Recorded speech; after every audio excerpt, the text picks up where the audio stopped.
Root of 15 square plus 12 square minus 2 into 15 into 12. ഇത് റൂട്ടിനകത്തുള്ളത് A square plus B square minus 2 into A into B എന്ന രൂപത്തിലാണ്. A square plus B square minus 2 into A into B എന്ന രൂപത്തിലാണ്.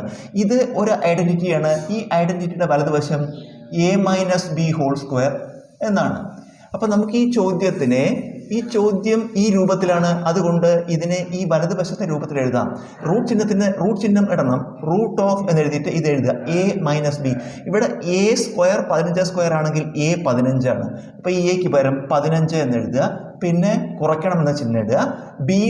പിന്നെ B എന്ന് എഴുതേണ്ടത്. ഇവിടെ ബി സ്ക്വയർ എന്നുള്ളത് 12 സ്ക്വയർ ആണ്. അപ്പോൾ ബി 12 ആണ്. 12 A minus B to whole square ഇടുക.